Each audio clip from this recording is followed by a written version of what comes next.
Hey, welcome to the Cam and Otis Show. On this episode, we are joined by Shiran Weitzman. I have to admit, I'm glad we asked because I really wanted to say it the German way with the Weitzman, and feel like I should be holding up at this time of year, Oktoberfest, like holding up a stein of beer, right? The German way is exactly how it's pronounced in Israel. It is pronounced Weitzman, Ah, but American English, English uh, speaking, it's Weitzman.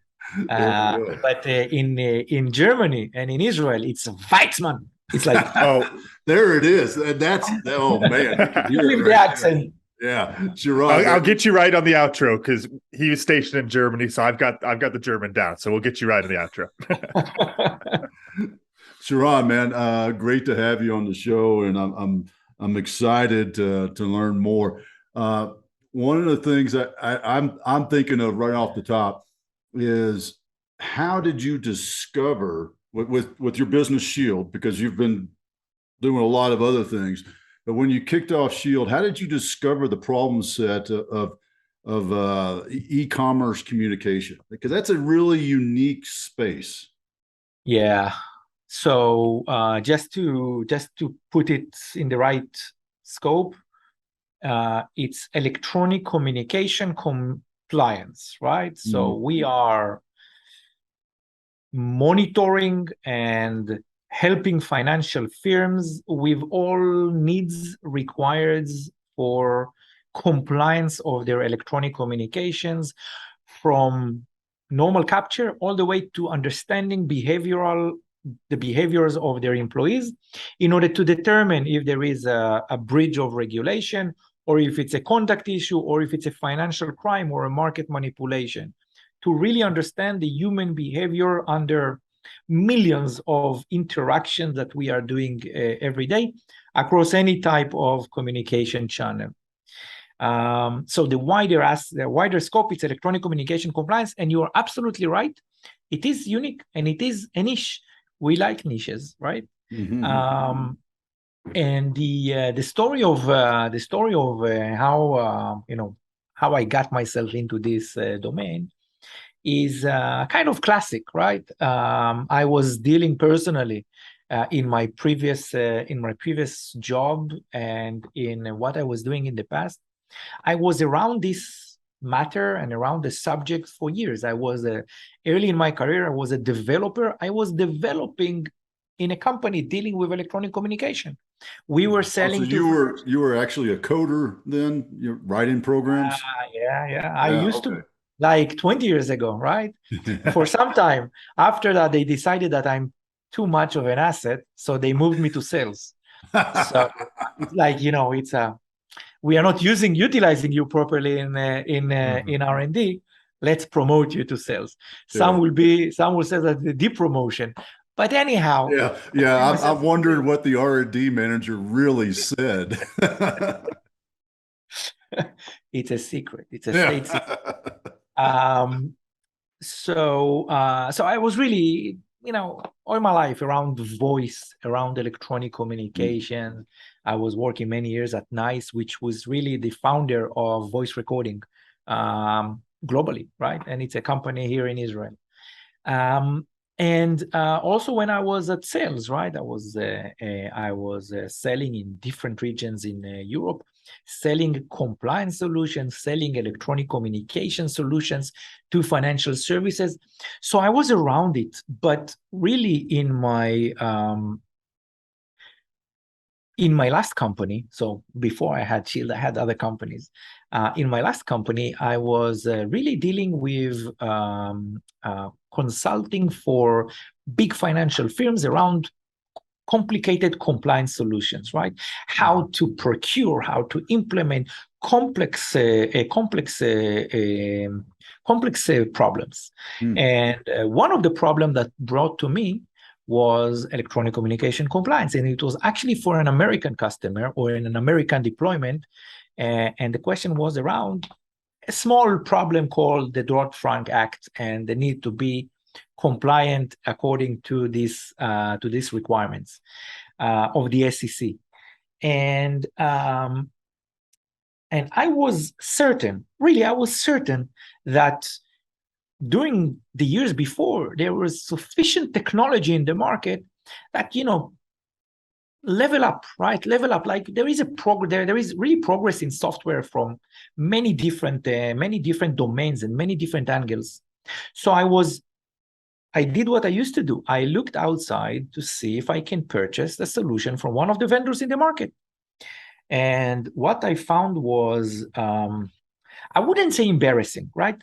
But because each of the companies is a valid company, they have innovation, they are doing things.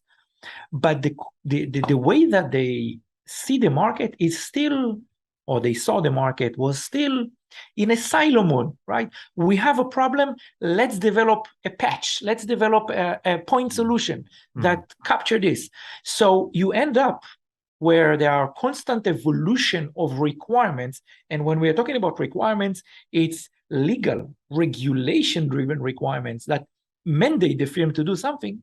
So you find yourself looking on a firm, looking on a financial institute, and have tens of different solutions. They are paying extra for licenses. It is endless deployment, endless. It's continuous deployment. Always you need to, because every time something screwed up, right? And talking about inefficiency, it's ridiculous. Talking about legacy software, talking about some innovation embedded by looking for all the data, looking on AI. How can I use advanced AI to correlate, to look on the bigger picture? I worked for a firm. We had a similar thing, and just to add to that, we kept adding patches, and it kept costing more and more to fix until finally we agreed with the client, one of our clients, to stop and start from zero, which is what I'm hearing what you did with Shield. Is that right? Yes. Yes. Yeah. So I ended up understanding, I really understood that there is, again, the valid firms, and the market, I guess back then, was ready to pay and to patch, right? To look at it in this way. So it kind of matched what the market was demanding back then. Back then, I'm talking 2014, 2016-ish. But, technology is advancing. Electronic communication are advancing. More and more electronic communications are being used. If you're using Slack, I'm not sure how much you used it 7 years ago, right? We are using Microsoft Teams. How much Zoom? We are communicating via Zoom right now. How many Zoom users really had in 7 years ago? Not much. So we understand that electronic communication is evolving and developing, and new channels will come. I also looked around to see, looking forward on the regulations. Is that going also to change? Looking into different jurisdictions, looking on the US, looking on Europe, looking on, and there is a development everywhere, exactly for the same reason. Governments and authorities are looking for much more transparency. We need to understand why they want to do it. They want to do it because they want to defend you and me, and they want to have a more fairness in the market, more transparency, and less ability for people with knowledge, traders, or people with access to money, brokers, or whoever it is that are controlling the markets, to be able to manipulate, to take advantage of their knowledge and access to the transaction, etc. And we thought that we could completely redefine how this entire industry is working. So instead of multiple solutions, we can actually deploy one platform, but really a platform that looks on that address the electronic communication. We are the abbreviation for us. It's e-com. Sometimes it's confusing with e-commerce, but it's electronic communication. But really to review the enterprise, let's say a bank, right, that has hundreds of thousands of employees or tens of thousands of employees that are using. We have a customer now that uses 36 different communication channels across the bank, right? Just to understand the scope. And of course, not everyone are using 36, but when they have about 120,000 employees, well, in each department, through mergers and acquisitions, things are being there. And how I can define a platform that is able to source all this information, and different use cases can come out of it. So different business users will be able to gain access and to fulfill their requirements. Things like e-discovery, things like surveillance, things like supervision, things like other things. Like, how can I understand that everything is there? How can I allow my customers to understand the behaviors of their employees? Not for pure surveillance, but for financial surveillance or financial compliance, in order for them to comply with the regulations and to do it efficiently, while we call it false positive, but it need to be accurate, it need to be relevant.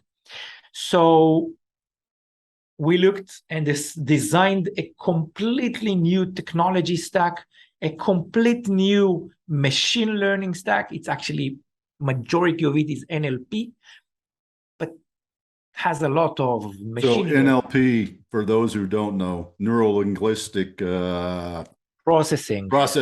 There we go. Yes. See, I remember some big words. Yeah. And there are all sorts of buzz names. There is a deep learning in there, and there is a machine learning elements, and there are neural networks element, and there is a continuous learning, all sorts of capabilities that eventually provides efficiency and accuracy and state-of-the-art technology for the banks. So they will be able, eventually, companies or banks or financial services players that uses our solution can gradually reduce their costs dramatically, but still maintain compliance, still be able to allow their business to operate. So if suddenly one of the business owner wants to have now it's a big thing, WhatsApp, right? All the major banks in the US got fined. There is a $2 billion worth of fines are now circulating,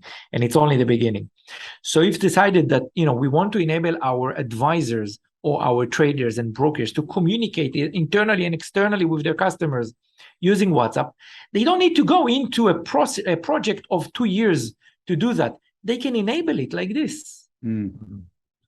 And it's a simple process because it walks through, again, it's an electronic communication, so it's part of the platform. That's really the revolution that we were aimed to bring to the market. And we build everything from scratch. Everything is our own technology. And we are very proud. Yeah. It sounds like, like you said at the very beginning, it's a very complicated problem. So many different variables, so many different problems inside of the entire problem set that you're looking at.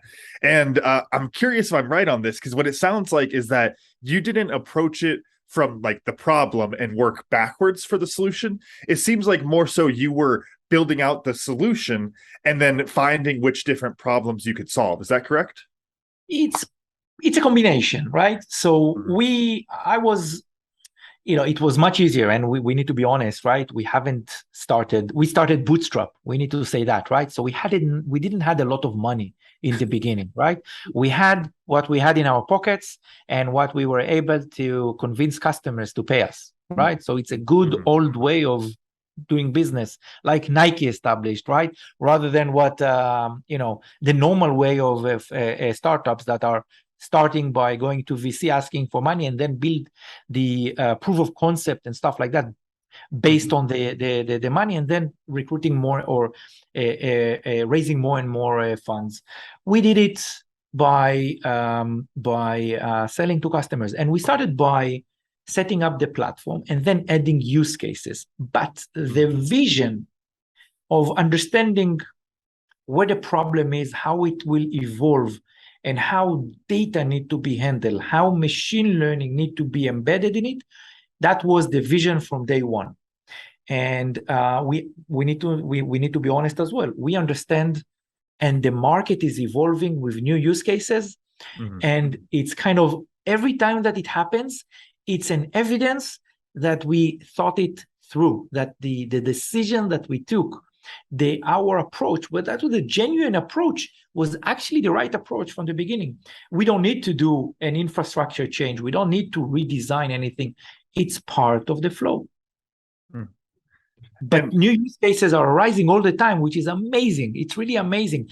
And you're right. It is a niche. It is complicated because your audience is, you used to know, talk to me about payments, talk to me about alternative banking. They know because it's an application. They know they're using it on the website, fraud detection and stuff like that. It's unique because there is a certain set of professionals that dealing with that. But it's big enough problem to build a major company. So, and what I'm hearing a lot of is that you had these more niche problems that you were looking to solve, and then what you did is you identified really the bigger problem that connects all of those different problems. Like you're talking about efficiency and communication, and that your approach to solving that problem was that you're looking at the big picture, and then you can fine tune it to each of those situations there. How did you go about identifying that big picture problem that was connecting all of those different dots you were seeing?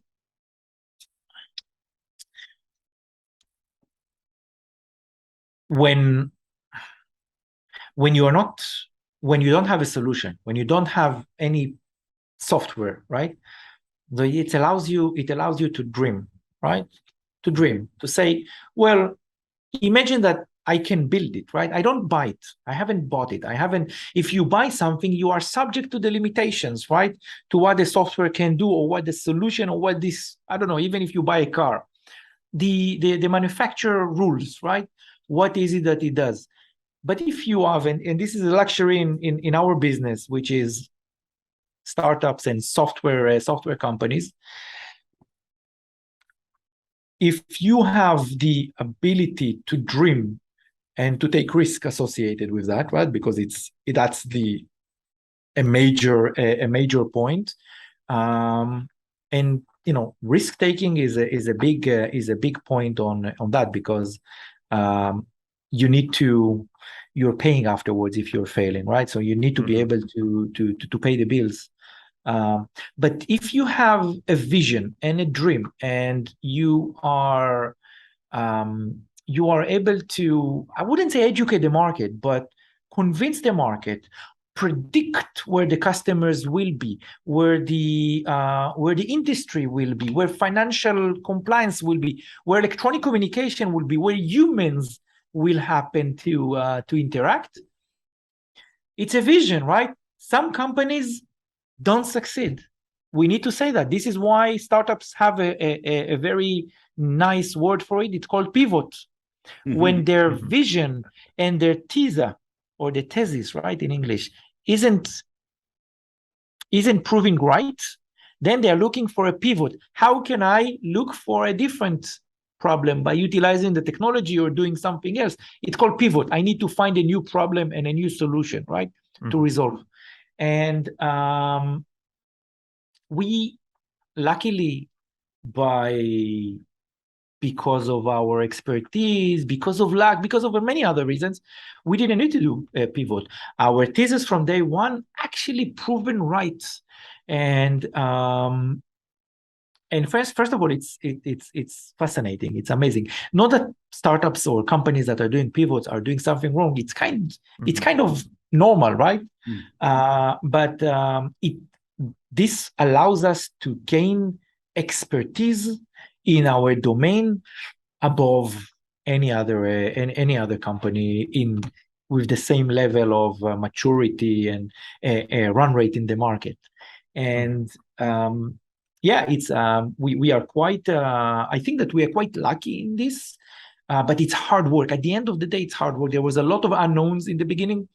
You don't know if something will be, this concept. When we first spoken with banks, right? I'm talking 2018, right? We sold our first deal in 2018.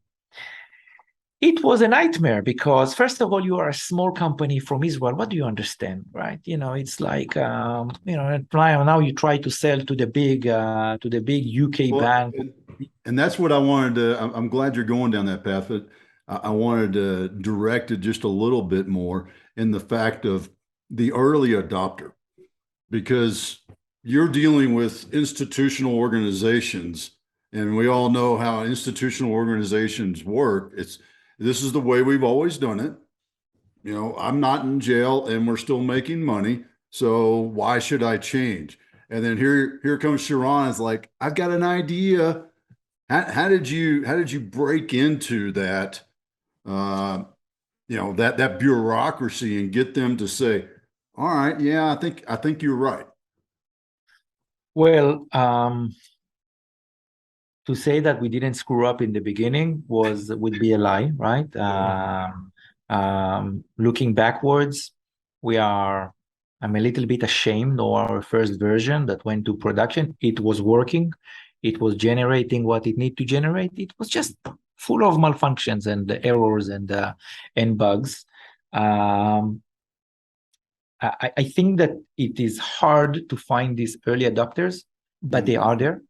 And eventually, selling is about, especially in the early days, is about showing the other party, this bank, that you understand his problem, that you understand and can interact with him in his problem, because it's much easier to go to a big vendor because the software is there, the software is working, there is a big name behind it. No one will sack you, right? Yeah. No one will come and complain to you, Mr. Head of Surveillance or Mr. Compliance Officer, of purchasing this company, because it's the market. It's the one of the big names in the market, right? In the area of compliance, of analytics, or whatever, right? But the thing about early adapters is that they know what they want, or they are visionary themselves. So they have unique problems as well, and they are not really able to settle for a mediocrity solution or on a big name that will be able to deliver partial.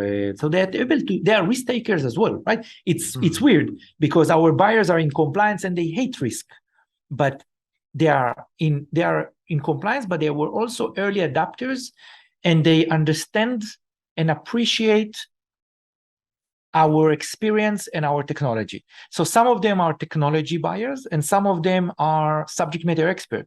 And if you are able to convince them, and we were able to convince them that we are our heart is where we are, and they can trust us, and we can demonstrate, because it's not like I'm putting a $1 million deal, just deliver it to it, just deliver us the solution. It doesn't work like this. It's smaller deal, and you're starting to prove itself, and suddenly you have a meaningful discussion and a meaningful suggestion, and that's starting to extend. So our first deal was worth few hundreds, right, of thousands, but then the customers saw that we understand the problem, that we are actually speaking the right direction, and that's starting to scale and starting to grow. And then we were getting more acquaintance with how big enterprise works, right? Because it's different. It's a long sales cycle. They have a lot of demands. The solution need to be enterprise grade. It's not really normal for a startup to sell to big enterprises mission. Almost, it's not a mission critical, but a critical solution for their day-to-day job. There is a lot of requirements. So that's one thing that we were able to do. And then COVID came. As the little guy, how did you do that? Because truthfully, that's great, and that's part of the success of Shield right now is you were able to get into the door to the big guys, as the little guy. Hey, I'm here, and say, hey, I can do this better than all the others. But the hard part that I've seen both with our business and all the clients I've had and all the other people is getting that door open. So how did you get inside, if you will? remember that, me and my partners, we it's not our first job. I don't have hair, you see. I've been around, I have some gray hair here. So we have some reputation, right? I have sold to financial services in the past. Some of them know me, some of them don't know me, but people can introduce us to people. So we know how to sell, right? We know how to gain to the people. Then it's a matter of to convince and to be able to gain the trust and to be able to play the big enterprise game that is able to sign this draconic contract and to be able to do to actually do what we were supposed to do, or that they are expecting our software to do. So yeah, getting through the door. I know that it's if startups hears that, it's usually different, but for us, getting through the door wasn't the problem. Moving from the door to the next step, and go pass through the first and second meeting into a meaningful process, a sales process, that is more complicated, because then you're a small company, you have small company challenges, right, of size and scale, and the big boys are coming, say, yeah, but they're little. How can you be sure that they will be here tomorrow? And it's very frustrating, and you need to be very strong and very tough in the processes. And sometimes you lose. You remember your losses.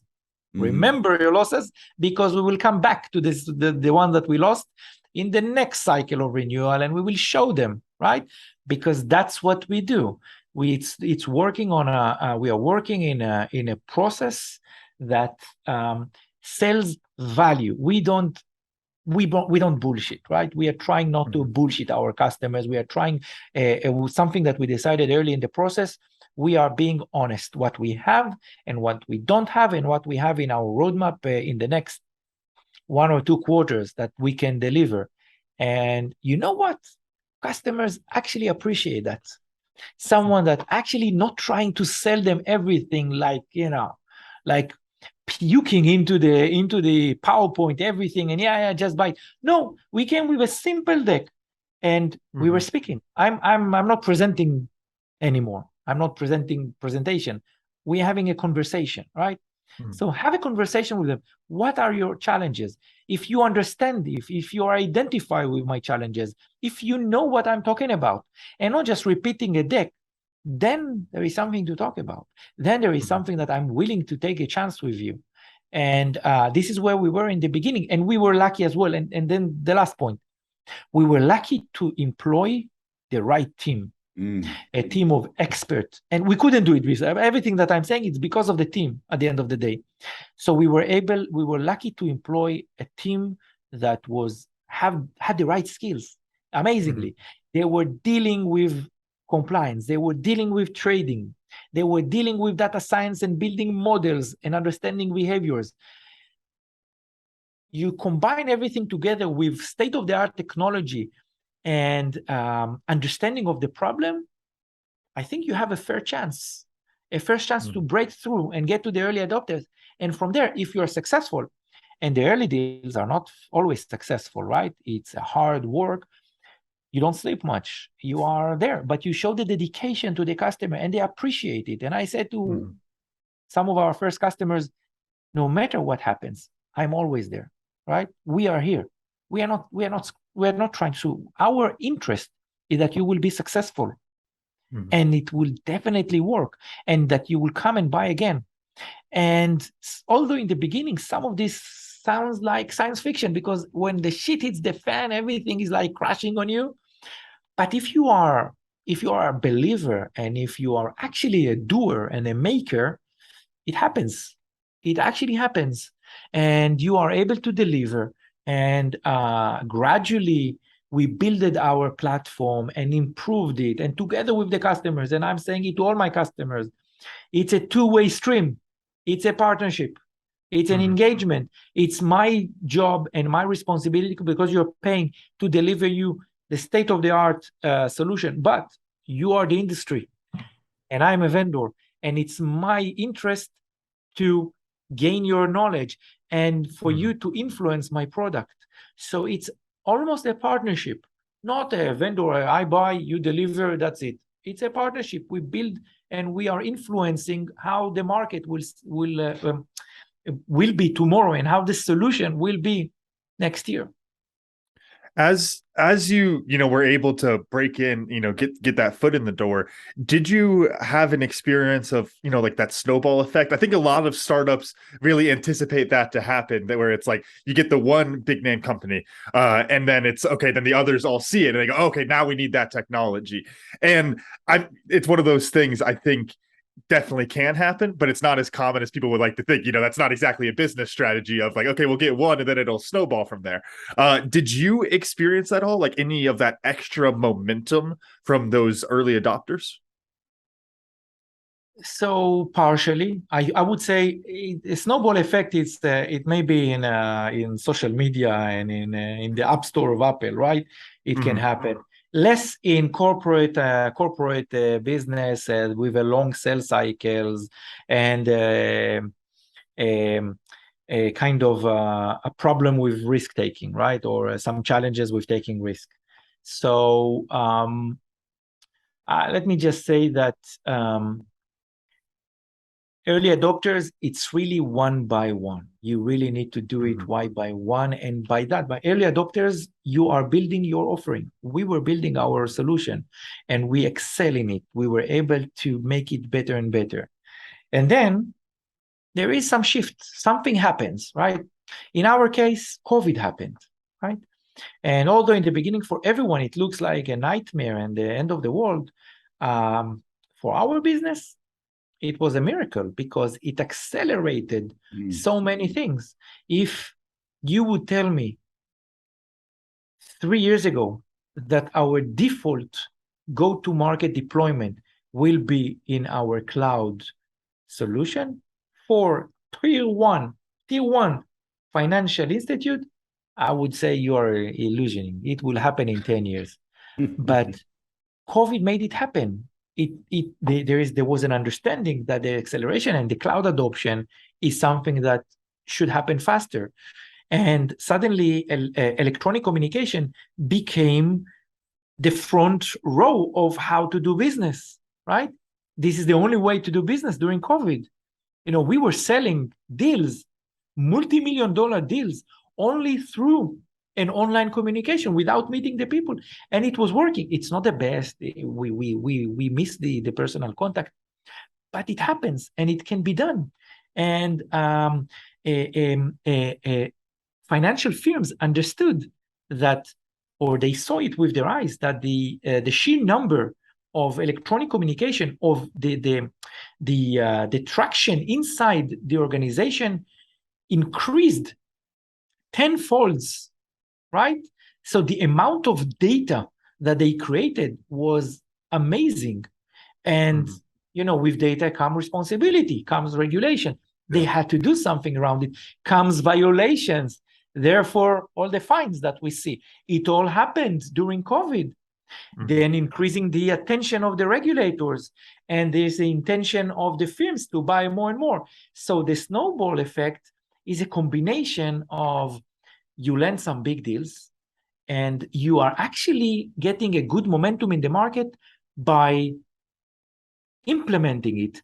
And the customers, the big names, they speak with each other in conferences and in all kinds of events, and they can speak good words about you, right? It's actually doing what it should do. They were very professional along the way, along the process. I have never seen AI that is so accurate. All sorts of things like that, together with market, something that like a black swan event, something that happened in the market, increasing external event like regulation, that's creating a momentum, which is currently what's happening at the moment. Now it's a momentum. Everyone are in a rush. Now it's in a rush. It's not I put my credit card and I buy Shield in the website.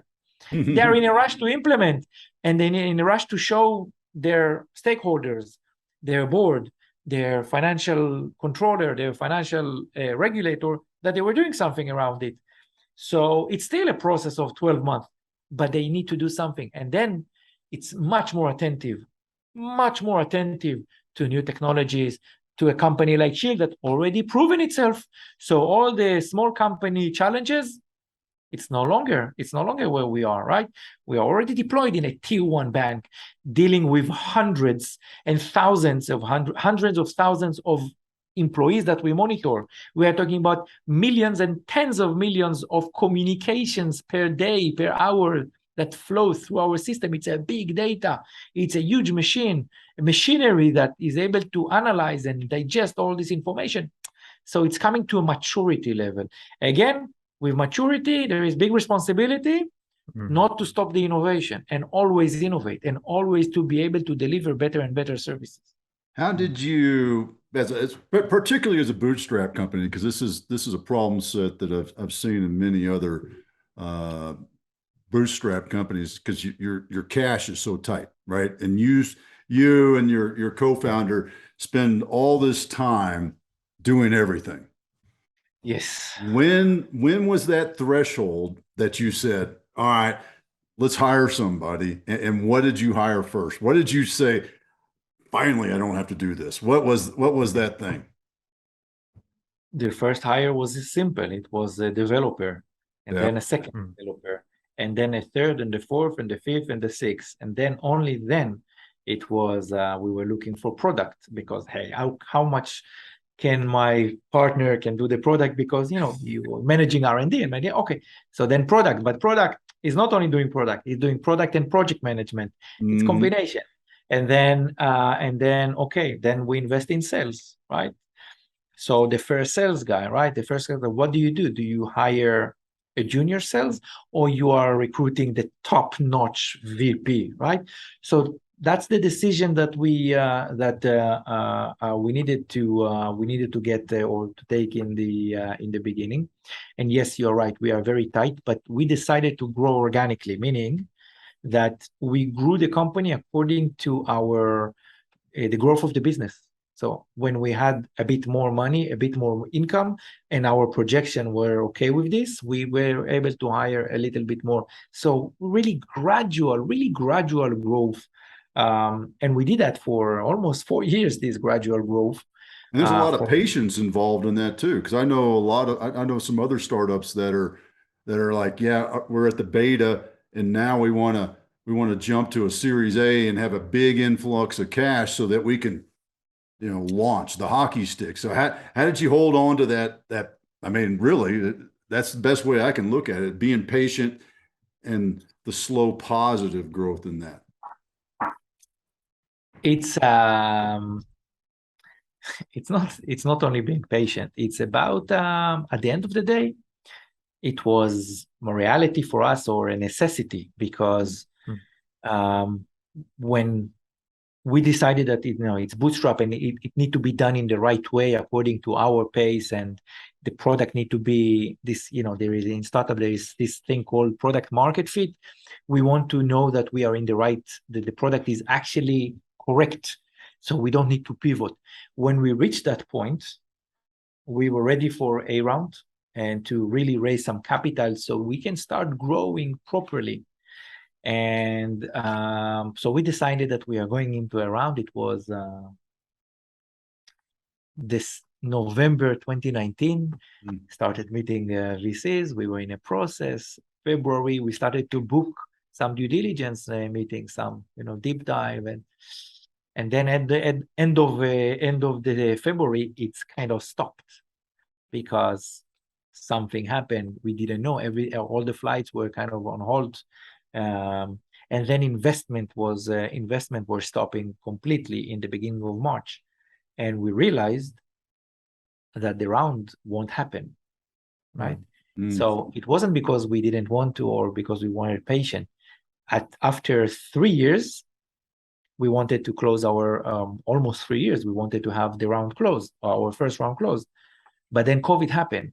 So what do? We didn't had any other option just to take decisions, right? To take tough decisions. So we were planning to do something. So we needed to cut some of the plans. Not to sack everyone. We decided that we are not reducing any of our staff because COVID, and we still have customers, and we have a big belief in what we're doing. So you cut everything that isn't, in the army, we say anything that isn't producing suppressing fire, right? So you put aside.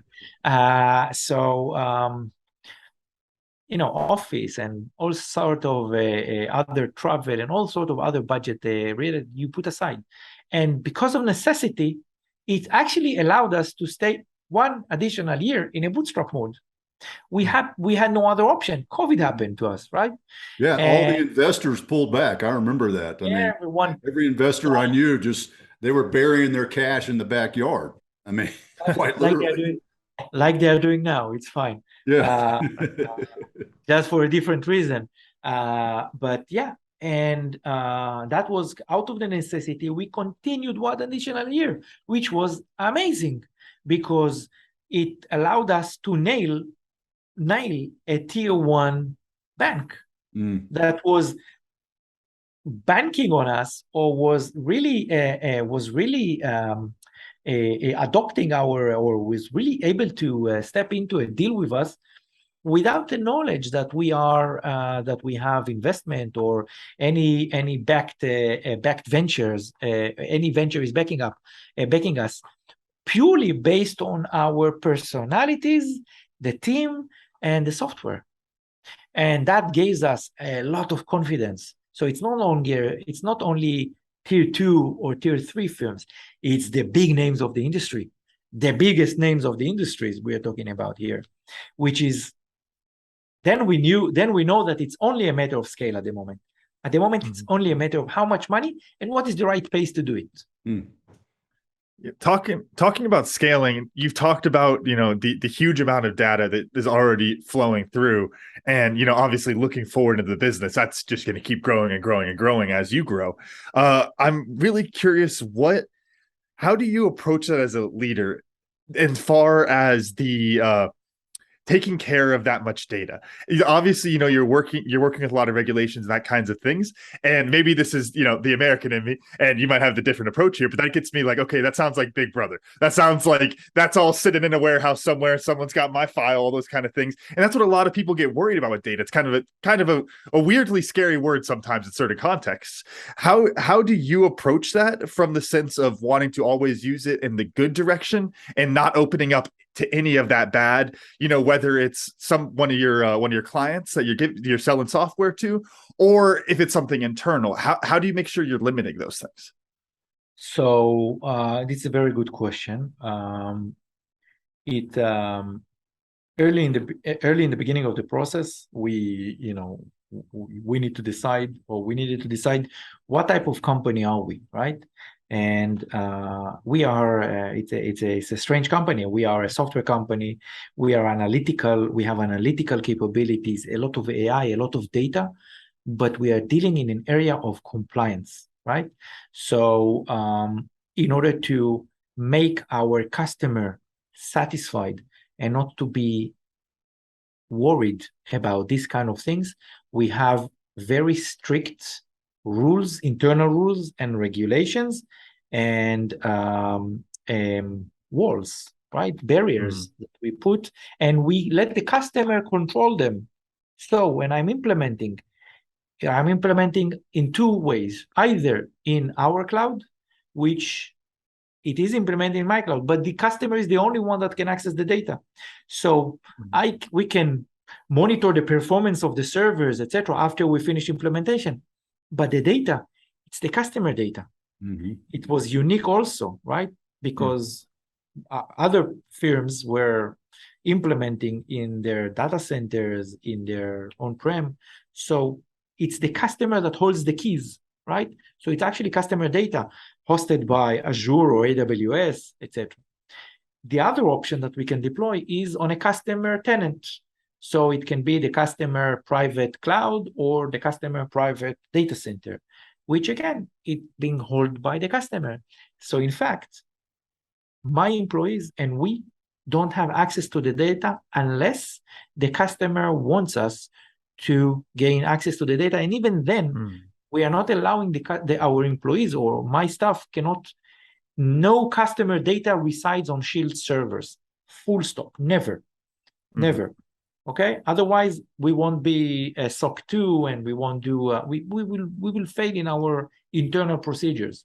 But sometimes we are connecting to a customer to help him tune the system, to help him to do. They request us to do that, and then there is a special way of doing this, right? So the customer need to be able to do that. Now, with regards to big brother, small brother, it's financial services and it's compliance. We need to understand that. At the end of the day, when you, Camden, and you, Otis, you trade and you want to buy some stocks, right? In the US, it's a big, you are building your own portfolio, and you want to buy some stocks. You're calling your broker, or you are sending him an email, or you are asking him to do something. Even if it's not audited, he will probably request you send me the information, send me this in an email or in a text message or something. So you, as a customer, as a consumer, you want this data to be audited, because you want to know if someone screwed up, if someone made a mistake, if everything is okay. As an employee of the bank, you are aware that all your communication is being monitored. It's part of the rules and the regulation that not the bank defined, the regulator defined, the government defined this, right? So this is usually not a no-brainer. And the banks and the customers, or it can be a broker, it can be a hedge fund, it can be an asset manager, it doesn't matter. This firm, they're not using the data for the fun of it. They're using the data to look for anomalies, to look for conduct, to look for financial conduct, and for risks, and for these bad apples. We call it bad actors, right? They're actually looking for bad actors. If you're not a bad actor, you shouldn't care. But for years, we need to understand, some of the communication was recorded for 20 years. Voice for the brokers and is recorded for the last 20 years. Emails are being kept for the last 20 years. Different solutions, different things. Chat, financial chat is being kept. But over the last couple of years, the amount of e-coms or the amount of channels has grown dramatically. So it's suddenly present. But everything was happening, again, point solutions, many patches. Is there constraints that are built in to prevent the customers from using the tool in a bad way? Because what I'm picturing, I can't think of the name of the company. It's a Chinese technology company that's been working in Africa, and that they had all these facial recognition softwares that were like, no, these aren't designed to do all those, sketchy big brothery things. But then they never really stopped people from being able to do it, if that makes sense. So is that responsibility would fall back onto Shield then? So do you build in those kind of constraints to where it's, the definition of bad actor isn't getting stretched to the point where they're, overly, or not overly monitoring, but, cracking down on people who not necessarily, that type of thing? So there are two things that you said here, that you were mentioning here. So we are building the behavioral models. So that's something that we provide out of the box. The customer is buying a license to use that. So we are defining what is the behavior that we are looking. I'm not looking for a profile of a person. I'm looking for a behavior of people, right? So a behavior can be identified in the way that they are communicating, in the frequency, in the semantic, in the syntax, in many other small, we call it signals along the way. Think about it. Some lights are getting up and down or doing like this, and you complete a picture. All of this happens in milliseconds, right? By analyzing everything. So we're defining the behaviors, right? The behaviors are usually correlating with human behaviors related to, financial behaviors such as front running and insider dealings, things that you want to know, and some other bad things that people can do, like conducting fraud or sexual harassment or bullying in the workplace. So or using bad language, which is sometimes it's necessary, sometimes companies wants to monitor it, and things like that. And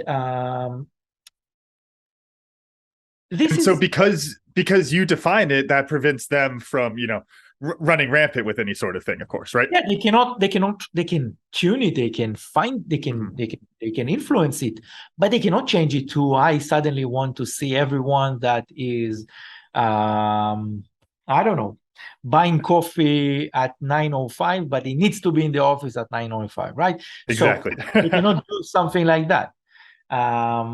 So that's one thing. But there was a case in actually in France, yes, in France, in one of the big banks, European tier one, that employees had access to similar technology, had access to that, and they were monitoring their managers. So then we are saying, who is policing the police, right? So if compliance are police of the bank, right, are responsible for the compliance rules, who is actually looking for them? So of course, you can address it in different ways, in training, in procedures, in policies, but there are also some technological tools to do things, and everything that we do is fully audited. So we see it as almost as a routine for managers to get a report. Who access the system, why they access, what they have seen, things like that. Kind of just to make sure that we are according to the internal bylaws, right? To internal rules that we put to ourselves, and no one is using his power excessively, because it is powerful to see this information. So no one is using his power excessively. So this is, reports that we are bringing to the big boss eventually. All right, I'm going to test your memory because as a veteran, one of my favorite questions to ask is, what's a lesson you learned in the Army that you still go back to? It's still like part of your being every day in the business.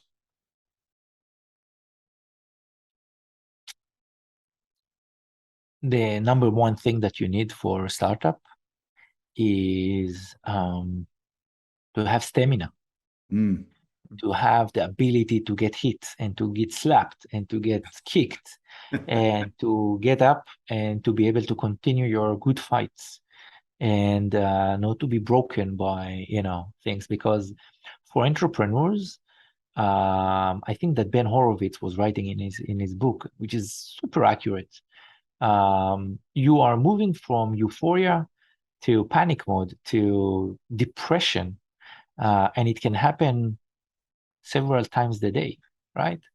And of course, there is a lot of pressure. There is startups are not talking about it, but there is a lot of pressure on these guys that are sitting there as the entrepreneurs, because at the end of the day, this is where the how do they say, the dollar, the buck stops here. This is where the buck stops, right? Yeah, the buck stops here. So the buck stops here, and so there is a lot of pressure on that. So to have the ability to observe this, right, and to stay calm, try to stay calm, not always, right? Not always, to stay calm. So this is kind of thing that if you've been in the army and you get through all kind of, let's say, difficult places and difficult stuff, you should know how to handle difficulties, how to handle challenges, how to handle this type of conflict. But really, it's the pressure that can close on you, and that can lead to wrong decisions and all kind of other things. So there are many other good things that I learned in the army. For example, I think that every business plan is very similar to a proper commanding in the you need to go through a process. It's the same thing. But at the end of the day, you're looking at how to have this stamina, the ability to get through all the difficult things, and still have this, in my position, it's eventually leadership to be able to define what is right and what is it that we should do and what we shouldn't do. What is our direction towards, the coming year? Oh, that's great. Thanks. I knew I'd test the old memory bank on that one. It's actually stamina and endurance, right? You need to have Mhm. both of them in this process, because it's a long entrepreneurship and startup. It's a long process. Oh, yeah. Is this stories about startups that you just build it and after a year you've been sold for $1 billion and all that? It's fairy tales. There are few fairy tales that Yeah. there's few good stories that exist. Fantastic, good for them. But for most of us, there is a lot of hard work and many years before you can see success and before things are actually working properly. Yeah, no, that's so true. I mean, every time I think about that, I think a friend of mine that you know, 10 years, really 10 years before his business got to the point where he was taking a paycheck that was comparable to where he should be getting Yeah. paid. Yeah, that's when you think about that, that's the reality of the 99.9% of the startups that survive is just Yeah, that. I heard about an entrepreneur that took a second mortgage on his house. The big belief on what he was doing, and he was convinced enough to do that. There are others that don't take salary for ages, all the way through bootstrap. They are not able to take salaries. Things like that. Oh, There yeah. is a conviction and belief that what we do is the right thing. And I would say these days, when you actually see that it's working and customers are happy and wants to buy more and giving compliment, and there is a bigger machine around it, that's the reward, I think. Yeah. Yeah. We are still not there. It's still a way to go, but you're starting to see things happening properly. Yeah, you start to see the light, right? You can It's start not to a see cliff, it's not a train, it's actually you're Exactly. getting there. Yeah. We actually in an office, we have coffee. Yeah. Fresh coffee. You don't have to You reuse can have fresh coffee. You don't need to wash the dishes. Someone else is doing this, right? it. You don't need to install your computer. Someone else is doing this. All kind of things that are not taken for granted. Yeah, yeah. Oh, that's awesome. And an interesting measure of success I hadn't thought of, but it's so true, right? It's small stuff. There would be startups Mhm. that are being spoiled and getting a lot of money from day one. They are in a different, I'm not comparing. This is a different business. This is a different path. They were never they're probably in a different pressure, but never under the pressure where they have no way to pay salary. Yeah, They yeah. don't know how they pay. And the first day of the month is coming soon. And, real life challenges. Oh, that's so true. So true. And thinking about my what did I learn in this show today? And I'm almost in that information overload in the fact of how much regulation exists in these communications that go on. I mean, it makes that you've explained it great, and I'm glad that it exists because there's nefarious characters out there, and whether it's on purpose or through negligence, I would much rather things be in this case.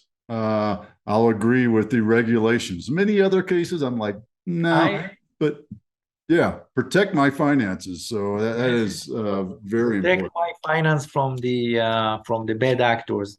And if you invite me in a year, maybe 2 years, we'll be able to talk about some other use cases where we will be able to use it and protect our beloved ones, and to look into some other things that outside of our financials, because the world is becoming more and more and more digital, and we are interacting. We're interacting. Our kids are interacting. We want to be able to have some in the workplace, outside of the workplace. So we have all sorts of future vision on the industry or the domain that we don't know yet how we are going to approach it, but it is interesting. It is fascinating to see the future. Oh, that is, and predict it at least. Put a mark on the calendar, Camden. Yeah.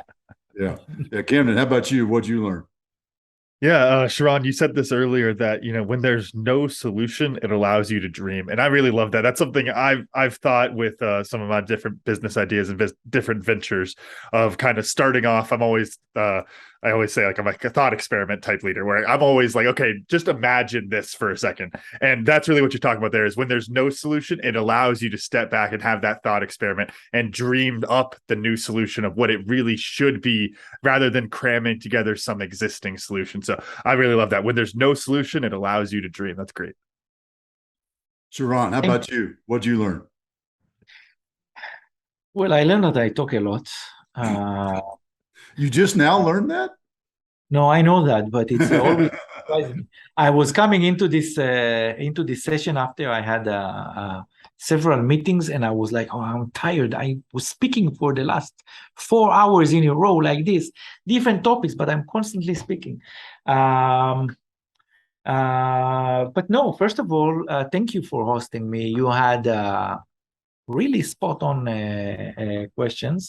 I think that for me, it's important not only to tell the story of Shield, but also to talk about entrepreneurship. And, not everyone is taking the same path, and it's okay. And every company has its own story, and that's also okay. And sometimes we only hear one-sided story in the news. And most of the time it's sugar-coated, right? Most of the time it's sugar-coated. But I also want to say that, things are tough, and they were really tough in the beginning and in the early days. And I'm happy to share it so people will be able to, and sometimes it doesn't work, but sometimes it actually works. Yeah. Oh, that's great. That's great. How do folks find you, learn more about Shield, follow you, connect with you? So my LinkedIn is there, right? So search me out in LinkedIn. It's the same picture, I think. Also, our website is at shieldfc.com. So there is a contact form there. I think my details are there as well. And come on, we are recruiting in the States. We are looking for new talents. We are looking for new customers. So we are very active now in North America. Oh, awesome. Well, yes. Thank you so much for your time today. This has been a lot of fun and a huge education for me. Camden. Thank you very much. Thank you very much, guys. Camden, run us out. All right. Thank y'all for listening to the Cam and Otis Show. And a special thanks to our guest, Shiran Weitzman, for joining us today. And of course, our sponsor, Tribe and Purpose. Find your tribe, find your purpose. Get started for free today at findyourpurpose.coach. Make sure to follow the Cam and Otis Show on Instagram and Facebook. And please rate, review, and subscribe on Apple Podcasts, Spotify, or wherever you're listening. Videos of the podcast are on our YouTube page. And you can always get a full archive of our episode at thecamandotishow.buzzsprout.com. Thanks again, and we'll see y'all next time.